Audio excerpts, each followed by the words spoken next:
yo fui despedida por allá en el 2013, 2014 más o menos, de una preparatoria donde yo fui contratada como docente. Hay infancias que tienen la plena convicción de su identidad y la comienzan a manifestar desde muy jóvenes.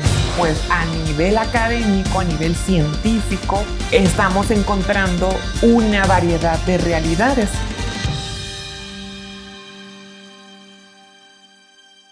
Estoy con Fernanda Velarde. Vamos a conocer un poco la historia, un poco lo que ella quiera, desde luego compartir con nosotros, pero también el propósito es entender esa lucha en la que te has involucrado.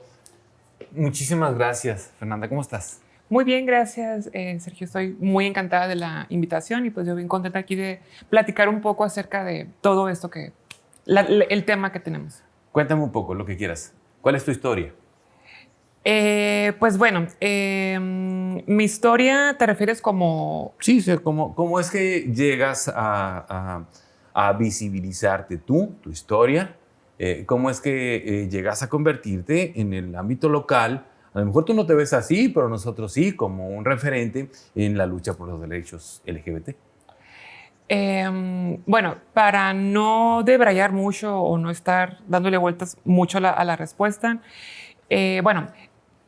creo que más o menos comienzo a visibilizarme como una mujer trans y sobre todo las injusticias sociales, que eso es como también una parte importante, a partir de que precisamente yo fui despedida por allá en el 2013, 2014 más o menos, de una preparatoria donde yo fui contratada como docente. Cuando yo originalmente fui contratada, digámoslo así, fui contratada en calidad o con una identidad de varón, por llamarla de alguna manera. Uh-huh. Comienzo mi proceso por vivirme como mujer y la preparatoria, pues obviamente lee esto en mí y finalmente me despiden, aún yo teniendo las cualidades suficientes y necesarias para ejercer la docencia. ¿Tenías la aptitud para el trabajo? Totalmente, y la preparación académica, y aparte que había tenido un buen desempeño a lo largo de algunos años en la preparatoria. Bueno, el asunto es que soy despedida, intento por las vías legales pues hacer algo al respecto para demandar la preparatoria. Desafortunadamente no pude hacer mucho. Sin embargo, esto me acerca a una comunidad, y digo comunidad porque lo que pasa es que esta palabra no me agrada mucho cuando se refieren a las poblaciones LGBTIQ. Pero bueno, después platicaremos por qué no me gusta mucho ese término. No te agrada. El asunto es que sí me acerco a una comunidad de personas, sobre todo activistas, que ya tenían muchos años labrando un trabajo de inclusión, de visibilización para las poblaciones LGBTIQ en Hermosillo y en algunas partes de Sonora. Y pues aquí yo empiezo a foguearme con esas personas, me brindan, digamos así, un capital social, o sea, un círculo de personas. Me empiezo a formar, es decir, a adquirir conocimiento, a adquirir estrategias y herramientas, y precisamente una de ellas es la de la visibilización. Y bueno, pues pasan algunas cositas, yo sigo aprendiendo en talleres, en algunos espacios que se van abriendo. Después hago mi rectificación de identidad, es decir, se me levanta una nueva acta de nacimiento reconociendo mi identidad como mujer y mi nombre como María Fernanda, y comienzo una serie de homologación de varios trámites. Uh-huh. Uno de ellos es el título de psicóloga de la Universidad de Sonora. Y como que esto llama un poco la atención mediáticamente hablando, más aparte lo que desafortunadamente me pasó años atrás. Y bueno, ahí comenzamos o comienzo a conocer a otras personas trans y no sé cómo decir esto, o sea, quiero tener mucho cuidado, no a separarme, pero sí a construir como una comunidad más sólida con personas trans, ya no tanto LGB, sino más específicamente trans. Bien. Porque comprendo que las personas trans vivimos una realidad muy singular al resto de otras poblaciones. Sí. Y que, bueno, y ahí se empieza a formar como otra historia de visibilización de lo trans, o creo que yo he labrado otra historia de visibilidad trans. Yo particularmente, ¿no? O sea, porque hay más personas trans que han visibilizado aquí en el estado. Bien, lo que pasa es que te pedí un poquito que me contaras un poco tu historia, porque es a través muchas veces de las historias de las personas, cuando las deciden contar, es que se logra visibilizar ciertos momentos, ciertas condiciones. Hay gente que se empieza a identificar con las historias, Fernanda. Entonces, esto pues logra a veces que hay personas que no se animan, por decir de una manera, a tomar una decisión, terminan tomándola cuando conocen otras historias. Por eso te pregunto un poco de esa parte. Ahora, de aquellos años a estos que estamos actualmente, ¿tú sientes que se ha avanzado en la visibilización? Sí, la verdad, eso me pone contenta. Sí considero que se ha avanzado y de manera importante y hasta como con cierta velocidad, y tanto en la visibilización de las personas trans, y además estoy convencida que la visibilización ha funcionado también para lograr avances en materia de derechos humanos para las personas trans. No nada más en México o particularmente en la región sonorense, sino en diferentes puntos alrededor del mundo. Las redes sociales, la internet y bueno, diversos productos culturales en televisión, en radio, en libro. La misma academia con publicaciones científicas han aportado algo a la visibilización de las personas trans. Y como te digo, creo que sí ha habido avances. Bueno, empezando por mencionar un ejemplo, que no es el único, la posibilidad de la rectificación de las identidades trans en nuestro estado. Desafortunadamente es incompleto todavía, porque no se le permite a personas que adolescentes, niños, niñas y niñas, ni se les permite a personas no binarias el reconocimiento. Sin embargo, es algo que está pendiente en nuestra agenda para lograrse, y precisamente la visibilización de estas infancias, de estas historias de vida, que no es particularmente la mía, porque pues yo no me visibilizo como una niña, sino ya como una mujer adulta, pero existen esas historias de niñas, de niños, de niñas trans, de adolescentes trans, y de personas no binarias. Sin embargo, creo que vamos por buen camino. O sea, creo que se ha logrado. ¿Qué faltaría? Ay, Dios mío, pues, bueno, creo que ya di algún ejemplo. Precisamente el reconocimiento de las infancias, adolescencias trans, de manera, quiero decir, oficial en documentos expedidos por el Estado. Sí. También la no binariedad, es decir, personas que no se identifican como hombre, como mujer, sino como alguien no binario. Se ha logrado, creo que, por ejemplo, sé que la RENAPO ya expide CURPS, donde demarcan el género. En lugar de poner H o M, ponen una X. Eso es un avance, digamos, no acabado, pero bastante importante. Y bueno, ese era un ejemplo, ¿no? Sí. Me parece que todavía está pendiente la inclusión de las personas trans en centros de trabajo. Creo que todavía hay personas trans que siguen viviendo en la precariedad laboral, que se sigue dando la discriminación laboral. Creo que está pendiente también la inclusión de atletas trans, sobre todo de mujeres trans, en el mundo del deporte profesional o de alto rendimiento, creo que se dice. Hay un estigma terrible a nivel global. Hay movimientos que se oponen de manera recalcitrante, y creo que es otro tema pendiente. En fin, creo que hay todavía varios aspectos que trabajar y que seguir visibilizando. ¿Tú crees que un niño está listo para tomar una decisión de ese tipo? Estoy convencida por dos razones muy sucintas. La primera es que yo soy psicóloga en educación. Entonces estoy formada en cómo funcionan algo que se llama agencias. Las agencias no son otra cosa que las capacidades. Ninguna persona, ese es un saber ya procesado. Ninguna persona nace sin capacidades.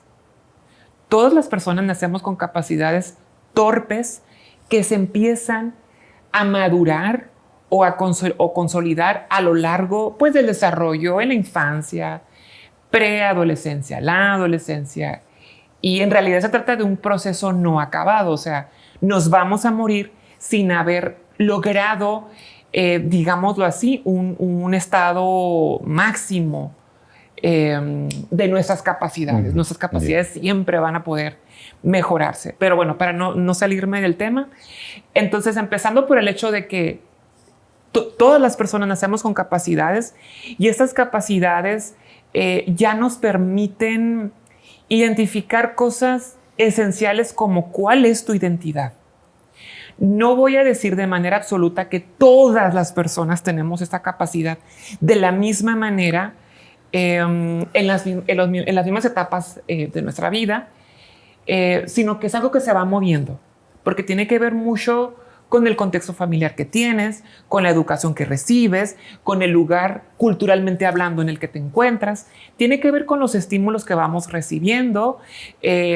Por ejemplo, infancias que nacen en la costa, que tocan la arena, por ejemplo, que se pueden sumergir al mar, van a tener unas capacidades que infancias en la punta de la montaña a lo mejor no van a tener. Cosa, ¿no? Exactamente. Y esas infancias que a lo mejor van a interactuar con animales de granja, que van a poder ordeñar una vaca, qué sé yo, no van a tener las mismas capacidades que a lo mejor una infancia de la ciudad.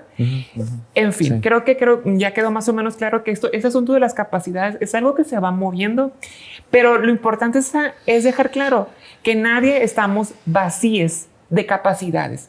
Dentro de esas capacidades, una de ellas es la autodeterminación. No quiero como volverlo esto muy académico y voy a obviar la explicación o la definición, pero no voy a obviar a qué me refiero con autodeterminación. Básicamente es saber quién eres tú. Luego citan ejemplos como de ¿podrá una infancia elegir una carrera profesional? Mi respuesta es no podemos saber. Habrá infancias que elijan una carrera profesional y creo que serán pocos ejemplos y que de verdad sabían su carrera. Habrá otras infancias que dicen quiero ser doctor y terminan siendo modelos o conductores de un programa de noticias, qué sé yo, pues. Sin embargo, elegir una carrera no tiene que ver con quién eres tú, sino con una formación académica. Suele confundirse esto. Bueno, el asunto es que hay infancias que tienen la plena convicción de su identidad y la comienzan a manifestar desde muy jóvenes. Y eso es algo que se ha documentado. No creo que todas las infancias pudieran conocerlo, pero sí sé que son autoridad suficiente para saberlo. Esa es una razón. La segunda razón, yo misma sabía mi identidad desde que tengo 2 años. Yo no tengo memoria de esto. Es mi mamá quien me lo relata. Y esto nunca se ha movido ni siquiera tantito. Hasta el día de hoy sigo siendo esa niña, ahora una mujer adulta. Lo que no tuve fue recursos para yo articular verbalmente mi identidad y defenderla desde 1986 más o menos. Fue hasta que fui adulta y ya tenía pues otros recursos para defender esta identidad. Bien, clara tu respuesta. Ahora, ¿cuál crees ante una situación de ese tipo que deba ser el papel de los padres de la persona? Bueno, creo que sigue siendo el mismo papel que se reconoce legalmente como las personas cuidadoras y responsables del óptimo desarrollo de las infancias y adolescencias hasta que éstas alcanzan lo que legalmente se llama la mayoría de edad. Y que inclusive, bueno, me pasó que cumplido los 18, 19 años, la verdad sigues ocupando mucho del cuidado de tus padres, Sin madres u otro tipo de tutores, porque no siempre Claro. es la mamá genética o el padre genético. A veces es una Totalmente. abuela, un abuelo, un tío, una tía o alguien que te adopta, ¿no? El asunto es que me parece que ese es el papel de madres, padres, tutores, shadres, como se dice también, el cuidado, la responsabilidad total del desarrollo óptimo de estas, de esas personas. Te lo pregunto porque hay padres que dicen que haga lo que quiera hasta que tenga los 18. Yo la formo de la mejor manera posible para que una vez que tenga la madurez, yo sé que va a estar muy discutible que me digas, bueno, ¿en qué momento es maduro uno?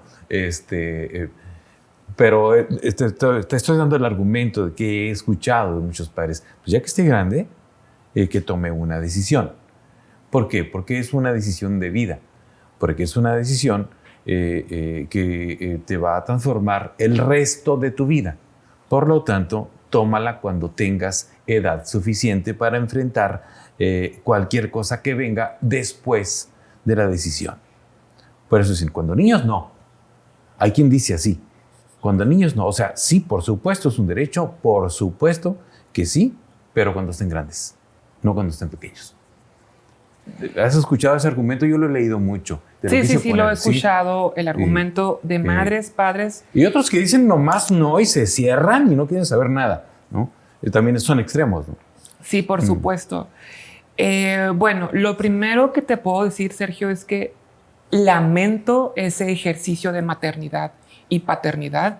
Lamento mucho que esa persona, esa niña, ese niño o niñe esté bajo el cuidado de personas que más que no abrirse al diálogo, no se abren al conocimiento de algo que ya está procesado por un saber ya establecido, que se ha documentado, que no surge de ningún vacío y que no se trata tampoco de una ideología en el aire, sino que hay una plataforma que sustenta el por qué defendemos a las infancias y a las adolescencias trans.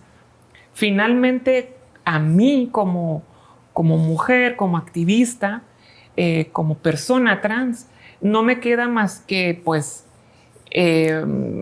como te digo, lamentar esto y reconocer que, pues, finalmente la tutela le sigue perteneciendo a aquella madre o a aquel padre. Me parece que una persona que comienza con esta posición no es alguien con quien puedo tener un diálogo o a quien yo vaya a convencer. Jamás me pondría a discutir con una persona así.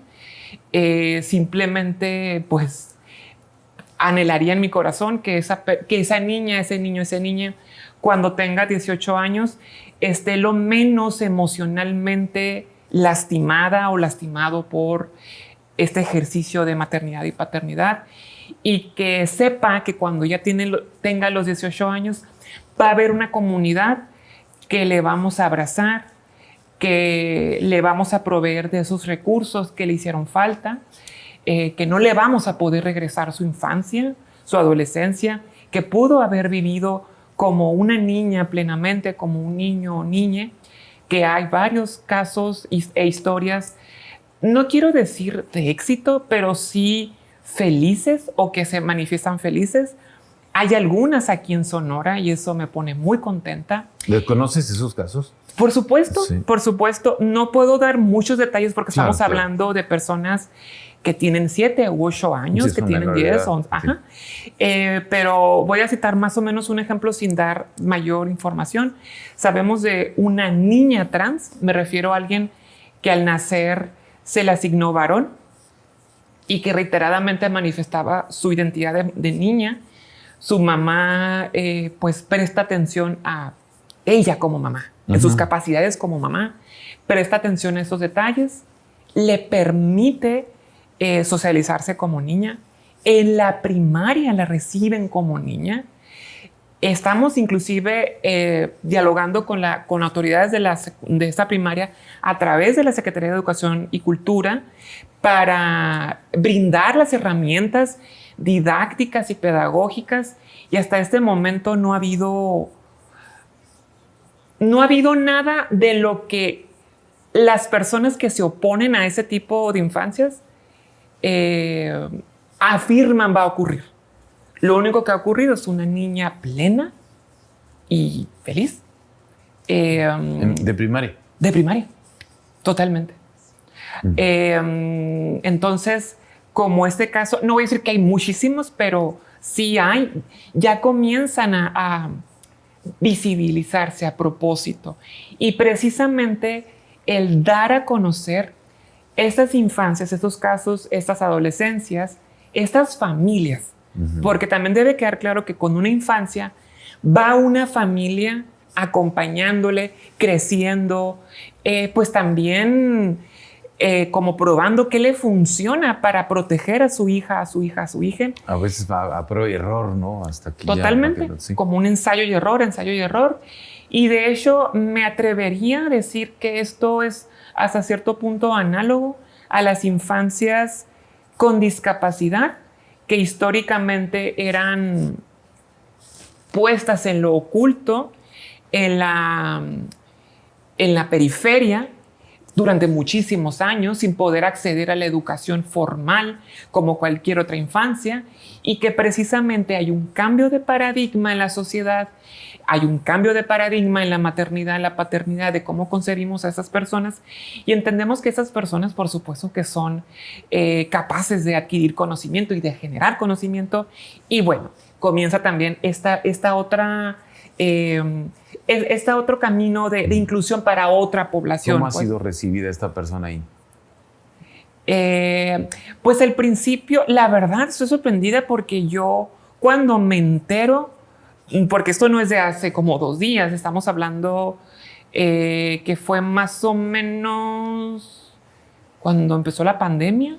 O sea, creo que sí alcanzó a ir como al primer año de primaria. 2020, pues más o menos. Y luego pues ocurre la lamentable pandemia y bueno, después vuelve a clases presenciales. Cuando vuelve a clases presenciales, la verdad, fue como muy fluido por lo que me platica. Por lo que me platica la mamá, por lo que he visto en la niña misma, por lo que me platica la directora. Entonces ya está como muy triangulado. O sea, creo que sí me están diciendo la verdad, de que fue como muy fluido, de que no hubo mayor problema. Hay otros casos también de adolescentes, y también hemos ido a las instituciones de educación, pues más que nada como a proporcionarles un poco como lo que te estoy proporcionando, pero sí para sorpresa agradable mía, pues bastante fluido, pues. Bien. Fernanda, a ver, a lo mejor esto suena muy básico. Ahorita dices, cuando nació se le asignó varón. ¿Por qué usas esa palabra, se le asignó? Es decir, uno entendería que la biología es masculino o femenino, yo entiendo. ¿Por qué la palabra se le asignó? Estoy aprendiendo, yo escuchándote también. Es para aprender yo. Sergio, creo que 30 minutos no nos alcanza. Pues ya veremos cómo le hacemos, al cabo que es grabado. ¿Sí? Lo que pasa es que este asunto de asignar a alguien al nacer, pues hasta a mí me ha llevado muchos años como entenderlo por la formación académica. Sí. Voy a hacer mi mayor esfuerzo de decírtelo en 3 segundos. Te lo voy a agradecer mucho. Bueno, habitualmente históricamente se habla de el sexo biológico, sí, que es básicamente... Es muy complejo, voy a ser muy simplista. Básicamente es la unión de 2 cromosomas en algún momento del desarrollo embrionario. La ecuación es XX hembra. Se forman genitales femeninos, XY macho. Y digo macho porque no estoy hablando del sexo biológico en desarrollo embrionario humano. me estoy yendo a lo más biológico si vamos a hablar de biología. Estamos hablando de plantas, de animales, de tanto mamíferos como animales ovíperos. Estás hablando de humanos, de osos, de tigres, Estamos de plantas, hablando de sexo biológico. Sí, sexo biológico. De sexo biológico, sí. ok. No, en otras especies no, la ecuación no es XY, pero bueno, para hacerlo, para irme a 3 segundos. Sí. Ok, entonces, y creo que nadie, al menos socialmente, así nos lo enseñaba. Entonces, esa era la razón de por qué algunos seres humanos nacen con vulva y algunos seres humanos nacen con pene, ¿no? Pero resulta que no todos los seres humanos, y aquí ya me voy a quedar específicamente con la especie humana, nacen o nacemos, porque bueno, tú y yo somos parte de la especie humana, nacemos con un genital femenino, vulva o pene, sino que hay personas que nacen con una combinación de esos genitales o al analizar el interior del aparato reproductor de aquella persona, pues se encuentran que hay personas que nacen con una variación de esto, pues que no es tan nítido como hemos pensado, que originalmente se le llamaba el hermafroditismo. Pero el hermafroditismo tiene una cualidad: permite la autoconcepción. Y en el caso de la especie humana no hay autoconcepción, o decir, no se embaraza, o sea, porque no se produce. Bueno, creo que ya con eso. Entonces se cambia por otro término que es la intersexualidad. Además de que la intersexualidad, pues el prefijo es como entre, o que fluctúa entre femenino masculino. Entonces es entre los dos sexos, pues llamarlo. Entonces la intersexualidad. Hay muchas formas de intersexualidad, no hay una sola. Entonces, pues a nivel académico, a nivel científico, estamos encontrando una variedad de realidades. Si nosotros decimos eso está mal, eso es un juicio de valor, porque la realidad es que eso ocurre. Bien. Decir bien o malo, pues ese es otro ejercicio que no le compete a la ciencia. Bueno, todo esto lleva a entender que cuando alguien nace y vemos los genitales, se ve muy transparente. Ah, veo un pene. Pues es varón. Es varón, ni siquiera macho, o sea, es varón.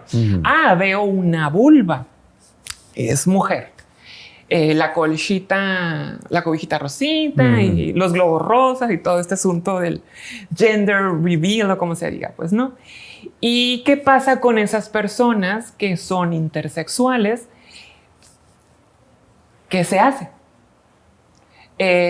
Bueno, si el médico, la médica, usualmente un médico, por eso digo el médico, él determina cuál es el sexo basándose, no sé, en cromosomas, nivel de testosterona en la sangre o de estrógeno, la presencia de gónadas, que es ovario, testículo, pero a veces hay un ovario y un testículo en el mismo cuerpo. Un poquito, si el médico se atribuye la autoridad, vamos a llamarla así, de la madre naturaleza o de la madre biológica para decir cuál es el sexo, entonces, socialmente hablando, estamos asignando un sexo género. Bien. Está larga la explicación, pero te agradezco el esfuerzo. Y dejé muchas cosas afuera. Te agradezco el esfuerzo porque, bueno, yo lo entendía. Asignar, se le asignó a varón, me decías ahorita. Entonces, por ejemplo, ahorita Miguel te asignó esa silla, ¿sí? En la que estás, y a mí me asignó esta, ¿sí? Entonces, yo lo veía más como una decisión, ¿sí? De decir, tú siéntate ahí y yo me siento acá. Entonces, y al momento de que una persona nace, pues tiene un sexo biológico. Así lo entendía yo, pero ya me lo explicaste. Vamos a regresar un poquito, si quieres, al tema de la lucha en la que participas. Sé que estuviste trabajando, por ejemplo, mucho tiempo por que se legislara en el Congreso del Estado. Cuéntame un poco de lo que lograste ahí y de lo que dejaste pendiente, si ahí sigue pendiente, si ya no le siguieron. Tú estuviste ahí muy involucrada, lo recuerdo. Pues, ¿qué hacía ahí? Aparte de servir mucho café y sacar muchas copias. Servir mucho café. Bueno, pero bueno, Sergio, específicamente al trabajo como activista, como feminista trans o como transfeminista, pues evidentemente me sumaba y me sororizaba con otras causas, no únicamente la trans. Por ejemplo, me tocó participar cuando se aprobó o se hizo una modificación a la ley de acceso para las mujeres a una vida libre de violencia, cuando se introduce la figura de violencia institucional, que eso es un gran avance en materia, pero digamos de forma global, para las mujeres, cuando vamos y presentamos una denuncia por violencia de género. Era solo un ejemplo, ¿no? Me tocó también como apuntalar las primeras bases para, hablo dentro del Congreso específicamente, claro, sí, porque todo eso que estoy mencionando ha tenido un trabajo anterior o que le antecede socialmente donde yo no tuve nada que ver y eran otras personalidades las que lo trabajaron, ¿no? Y bueno, también me tocó apuntalar un poquito para impulsar el matrimonio igualitario, que específicamente pues beneficia a parejas del mismo sexo-género, o sea, parejas de dos varones, pareja de dos mujeres, y beneficia también la formación de sus familias y, por supuesto, la dignificación de este tipo de parejas, pues, y las legitima, pues. Y lo menciono así porque no es algo que propiamente beneficia a la población trans, pero nos sumamos a esta lucha porque nos parece importante. Ahora, en cuanto del lado de la población trans, pues lo primero que se ha logrado es, como te decía hace un momento, el reconocimiento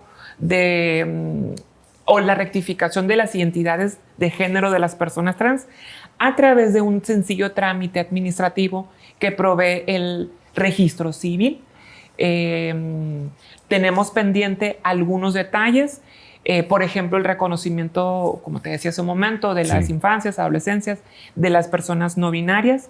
Hemos estado en plática con algunas servidoras y servidores del Congreso, con otras servidoras y servidores del gobierno del Estado, porque precisamente, que eso es otro avance también importante, el Plan Estatal de Desarrollo del actual gobernador o del actual gobierno tiene en sus compromisos de gobierno el número 117, que es el impulsar política pública para que las personas trans accedamos a la educación, a la salud y el trabajo. ¿Esto no existía antes? No. Entonces, nos hemos acercado al gobierno del Estado, otras personas activistas y tu servidora, a través de la Asociación Sonora Trans, a una asociación civil. Ese es otro avance también. Consolidarnos como la primera asociación civil, constituirnos, perdón, es el término legal. Y bueno, en cuanto a la materia política o legal, pues tenemos pendiente eso. La verdad, ahorita lo hemos pausado un poquito porque nos hemos dedicado precisamente un poquito más como al empuje social y a la formación educativa de algunas instituciones. Precisamente la comprensión de las infancias y adolescencias es lo que nos ha es en lo que hemos ahorita enfocado un poco nuestros esfuerzos, pero tenemos también pendiente esta legislación, digamos. Nos sentimos muy... creemos o sea, nos sentimos optimistas, pues, con respecto a lograrlo, pero como tal, ahorita no existe un instrumento en el Congreso del Estado, pero es algo que está en nuestra agenda pendiente. Bien, me das pie también para hacer una pequeña reflexión. Muchas cosas pasan en este país cuando hay voluntad del gobernante en turno, ¿sí? Y pues parece, lo he visto que al menos del gobernador actual, de Alfonso Durazo, puede haber una voluntad, ¿sí? Para que las cosas fluyan, ¿sí? De la manera en que me lo estás comentando. Pero, a ver, se está fortaleciendo el entramado institucional, jurídico, legal, para que quien sea que llegue, las cosas continúen en ese estado. La verdad es una buena pregunta, pero no es fácil de responder. Coincido contigo en que ha habido voluntad por parte tanto del gobernador como de otros actores en en la función pública. Sí, yo veo que, por ejemplo, Wendy Briceño en la Cedesón ha incorporado muchos programas. Bueno, uno sí. nomás. Bueno, acciones, perdón. Ajá. No programas, acciones. Sí, he visto ahí unos. Sí, no sé si hay más ¿no? ejemplos. Sí. Podríamos también citar, no sé, a la actual rectora de la Universidad de Sonora, que también trae una agenda importante en materia de género y se suma o se solidariza con la inclusión de las personas trans. En fin, creo que veo con buenos ojos que en la función pública, no digo que es el caso total, pero sí de manera importante ha habido voluntad para legislar o hacer su función pública en beneficio, en servicio, porque eso es lo que hacen, servir, en servicio, a los públicos. En servicio de la población trans, a la par que de todas las demás, el resto del sector, el resto de la sociedad sonorense, pues. Ahora, pero eso no es lo que me estás preguntando, solo decirte que coincido contigo. Me preguntas más como este entramado. Lo que pasa, Sergio, es que no quiero decir que sí, porque entonces no quiero que tu audiencia o quien nos esté escuchando, nuestras interlocutores, se queden con la idea de que esta lucha por la inclusión o por los derechos humanos de la población trans ya se acabó. Y esto no es así, esto está lejos de ser así. Sin embargo, sí creo que hasta este momento el hilvanado de este entramado, tomando esta analogía, ha hecho buenos enlaces, buena sinergia. Se ha ido tejiendo bien hasta donde va, digamos, pero todavía no termina. Pero no termina, y no solo no termina, no podemos descansar. Tenemos que seguir, aunque se escuche raro lo que voy a decir, vigilantes o fiscalizando, o sea, picando costillas. Sí, hay que seguir tocando muchas puertas, hay que seguir de enfadosas y enfadosos y enfadosas con toda la sociedad, con la función pública y con todas las instituciones también del ramo privado, con los medios de comunicación, con la sociedad en general. Hay que seguir de enfadosas, enfadoses, tejiendo o que se continúe hilvanando este tejido social, pues no, porque se puede romper o se nos puede revertir. Se afirma que, bueno, no es momento de discutirlo, no sé si lo quieras discutir, que pues el actual gobierno es progresista, la cuarta transformación, no quiero discutir mucho esto, pero pues sí hay ejemplos deshonrosos en otras sociedades o inclusive también aquí en México, donde sí hay retrocesos en los derechos humanos, donde sí hay retrocesos en esto, porque lo que afirmamos progresivo, en teoría no se puede regresar, no se puede revertir, pero sí lo hay, pues, por citar un ejemplo, que no es el caso mexicano, pues en Estados Unidos esto que pasó con el fallo en el caso, no me acuerdo, que garantizaba la interrupción del embarazo para las mujeres y para otras personas gestantes, por citar un ejemplo, pues, ¿no? Entonces, solo para decir, sí se ha hecho un buen tejido, pero todavía me parece que debe ser algo débil, algo que acaba de empezar, pues no está sólido del todo. Sí, y hay que continuar. Por eso te lo preguntaba, pues porque siempre se habla de la voluntad del gobierno en turno. Entonces, cuando hablas de voluntad de un gobernante, de un alcalde, de un presidente de la República, de un gobernador, es hasta donde él quiere y como él quiere. Sí, cuando un gobernante en México así es, pues las cosas fluyen en la medida que un gobernante, el que está en turno, tiene la voluntad de que fluyan. Y si el que le sigue no tiene la misma voluntad que el que se acaba de ir, las cosas se detienen. Sí. Entonces, en otras sociedades más avanzadas, mucho más avanzadas que la nuestra, Fernanda, debes de tener tus mejores ejemplos que yo. Las cosas fluyen, esté quien esté. Esté quien esté, las cosas fluyen porque hay un entramado institucional. Las instituciones están caminando de forma sólida. Las personas no van y vienen de acuerdo al partido o de acuerdo al gobernante en turno, ¿sí? Sino que las personas que están al frente de las instituciones son personas preparadas, con experiencia, ¿sí? Con una visión de futuro de un país entero, de un desarrollo sano, de una sociedad entera. Y entonces no van y vienen, se quedan ahí. Y por eso son sociedades maduras, sólidas, fuertes, progresistas, ¿sí? Sanas, me refiero a sociedades sanas mentalmente, que conviven bien, ¿sí? Todos quienes integran esas sociedades. Y acá no, nos llevamos bien, nos llevamos mal, de acuerdo a cómo nos hablen muchas veces, o a la voluntad. Por eso te lo pregunto, ¿sí? Porque yo sé que hay esa voluntad, la he visto, pero se puede acabar. Y entonces, ¿por qué depender de la voluntad de alguien cuando lo que tiene que haber es un entramado institucional, insisto en el término, para que las cosas fluyen, vaya y venga quien vaya y venga? Sí, coincido contigo en que que mucho depende de la voluntad de quien en ese momento fue electo o electa para cualquier cargo de elección popular, válgame la redundancia.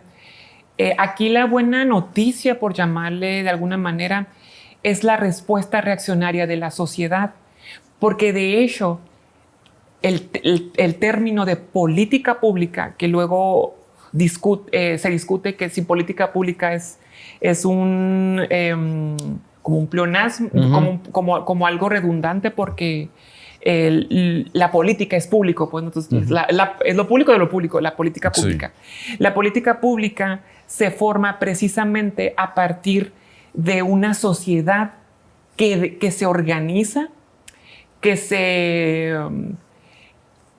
vuelve un agente estratégico y que levanta un reclamo, pues.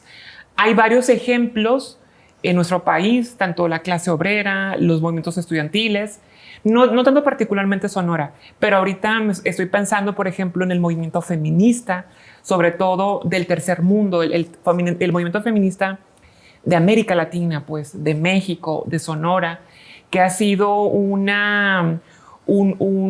agente político, una sujeta política que ha madurado, que se ha revestido de agencias, de capacidades, que tiene una agenda clara, que ejerce estrategias, pues, y que tiene una serie de reclamos muy claros. Afortunadamente, al interior, por ejemplo, del movimiento feminista, muchas mujeres se sororizan con la población trans como otro sujeto político, en nuestro caso, pues no. Y a su vez, esto que llamamos las poblaciones LGBTIQ y todo lo que se hace ya como un aglomerado, la llamada o la famosa Marcha del Orgullo de Junio, que es numerosa, más aparte otras acciones que se llevan, por ejemplo, en redes sociales, los mismos comunicadores, en productos culturales como películas, series, la publicación también.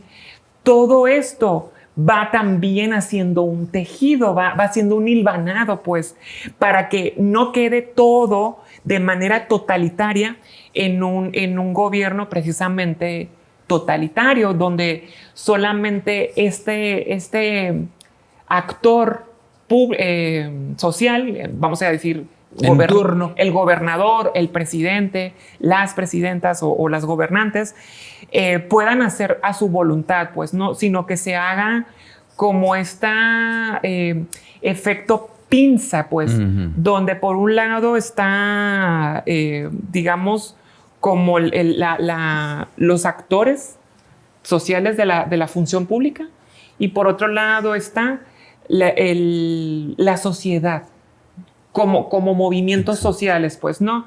Donde es como, pues, un ir y venir, pues, ¿no? Mira, me lo explicaste. De hecho, caí en cuenta de otros elementos. Incorporaste en tu respuesta otros elementos que yo no estaba considerando. Sí, una serie de contenidos de entretenimiento, culturales, etcétera, que se producen y se difunden a través de los medios de comunicación, de las redes sociales, de las plataformas de streaming, estamos hablando de películas, de entrevistas, de documentales, de reportajes, hasta de telenovelas, de lo que quieras. De publicación científica. Sí, ándale. También que finalmente van sembrando, sí, y que van sembrando algo que se va quedando. Que van también aportando el tejido del que hablábamos. Ese tejido, sí. Ya me quedó más claro de lo que lo tenía, fíjate, con eso, porque sí es cierto, vamos viendo toda esa parte. Ahora, en algún momento, ahorita me dijiste que estaban muy lejos, pero en algún momento crees que esto va a tomar una normalidad, normalidad en el sentido de que, pues bueno, a ver, ya todos convivimos, todos nos toleramos, todos nos respetamos, o esto crees que vaya a durar muchos años. Quiero pensar que dentro de poco va a recuperar, que dentro de poco, ya hablando de forma general, la sociedad se va a volver más incluyente. Antes se hablaba mucho de la tolerancia, y después se volvió un término en desuso. Ahora hablamos de la inclusión. Creo que sí. ¿Qué tanto tiempo vaya a pasar? No estoy segura si en 5 años, 10 años, 50 años. Viendo otras sociedades cómo han luchado por otras causas, por citar un ejemplo, el racismo en Estados Unidos, que ha sido una lucha de más de 100 años y aparentemente es algo que ya llega al final, pero no, o sea, siempre busca como nuevas formas. Yo he visto pasos atrás, de hecho, en el racismo. Sí. Hay a propósito, un retroceso. A propósito de la sirenita, de la actriz negra afroamericana. Pero bueno, el asunto es que me siento optimista. Siento que sí vamos en algún momento a alcanzar un estado óptimo, un estado óptimo de inclusión, no solo para las personas trans, para las personas con discapacidad, para los pueblos originarios, para las mismas mujeres, para las personas migrantes, para una serie de poblaciones históricamente sacadas de la vida y, por supuesto, las personas LGBTIQ y pues las personas trans. Y espero que no se escuche mal esto, Sergio, que va a influir mucho el cambio generacional. Las infancias de ahorita y adolescencias, cuando tengan tu edad y mi edad, pues van a crecer, están creciendo con otras narrativas, con otra información, con otros estímulos, van a tener otra forma de pensar, pues. Eso ya está sucediendo. Sí. Eso ya está sucediendo. Absolutamente, te lo digo con conocimiento de causa, ya está sucediendo. Yo tengo 3 hijos, ¿no ves? Y te digo perfectamente que eso ya está sucediendo. Y tocan esos temas, por ejemplo, de las infancias trans o las feministas con tus... ¿Con mis hijos? Ajá. Sí. ¿Y cómo son las discusiones? Pues, o los diálogos. A veces son ríspidos, a veces yo les explico cómo es que yo vengo formado, ¿sí? Y ellos me explican. Entonces yo trato de entender la perspectiva de ellos, la formación que ellos tienen, la formación y la información que ellos tienen y la que a mí me dieron en mi momento, ¿no? Entonces yo trato de encontrar un punto de equilibrio, ¿sí? No de pelearme con ellos, sino de entender cómo era la cosa antes, explicarles cómo es ahora y que pues, seguramente va a ser mejor, ¿no? Va a ser mejor. Sí hay, por supuesto que lo hay, ¿sí? Pero eso sí, el diálogo nunca se rompe. Sí, porque yo ya veo muchos niños y niñas que todes, se dice todes. Y yo, sí. O sea, sí, creo que ni yo digo tanto todes, me quedo. Sí, eso ya está sucediendo absolutamente y estamos en un proceso de adaptación. Sí, totalmente. Las generaciones que están llegando y que están empezando a formarse para eventualmente después estar en una posición de toma de decisiones, sí, pues van a ser decisiones muy distintas a las que estamos tomando nosotros ahora, sí. Coincido contigo. Pero yo creo que lo que yo sí creo, Fernanda, es que vale mucho la pena que entendamos, que nos entendamos todos, sí. Muchas veces, a ver, el ser viejo no te hace inteligente Y ser joven no te hace pendejo, ¿no? Entonces, tenemos que aprender a convivir. A lo mejor la prudencia debe caber un poquito más en los que tenemos más edad, porque ya estamos viviendo. Entonces, a lo mejor debemos aguantar y escuchar más. Sí, es simplemente comprender la posición de cada quien. Sí, entender que no es que este viejo, anticuado, no sabe nada. Quizá valga la pena escarbar un poquito en qué hay detrás de la forma de pensar de cada quien y encontrar la manera de embonar, ¿no? De convivir. ¿Sí? Tu manera de ser feliz va a ser distinta a la mía, a la de ellos. No sé, yo aspiro que en algún momento entendamos eso. Yo creo. Espero que pase. Yo creo. Oye, bueno, te agradezco mucho que hayamos podido platicar este rato. No, se nos quedan un montón de cosas, desde luego. ¿Hay alguna otra cosa que tú querías decir y que no la dijiste porque no te la pregunté? Sí, que el 31 de marzo a nivel mundial conmemoramos y celebramos ambas el Día de la Visibilidad Trans, que precisamente es algo importante porque históricamente las personas trans habíamos permanecido igual en lo oculto, en lo periférico, y lo poco que se sabía sobre las personas trans era terrible. Era un estigma sumamente dañino, sumamente que básicamente mató a miles de personas durante muchas décadas a lo largo de todo el planeta, en todas las sociedades. Entonces, precisamente en este día, lo que buscamos es dar a conocer, número uno, que nos vean, que vean que existimos, que las personas trans estamos aquí, que somos tu vecina, tu vecino, tu maestra en la escuela, que podemos ser conductoras de un noticiero, de un programa, que podemos ejercer un sinfín de profesiones. Y bueno, es darnos a conocer, dar a conocer, que se escuchen nuestras voces también, que se conozcan nuestros reclamos, nuestra agenda, nuestras historias.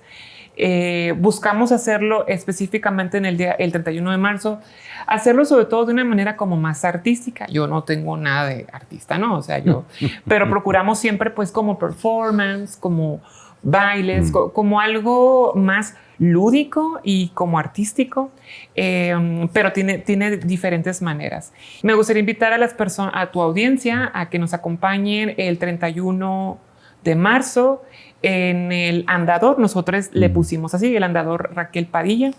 Es el que está casi frente a Radio Sonora. Sí. Ahí vamos a estar. A partir de las 4 de la tarde, me parece, tenemos una invitada, una mujer transfeminista, migrante de República Dominicana, perdón, ya le ando cambiando la nacionalidad. Micaela Drulart es una gran mujer, y pues invitarles que nos acompañen. Estaría grandioso que se nos unan en ese día, las personas que puedan ir ese día a acompañarnos. Muy bien, pues, muchísimas gracias. Al contrario, gracias a ti. Que te vaya muy bien. Gracias, Sergio. Hasta luego, Fernanda Velarde.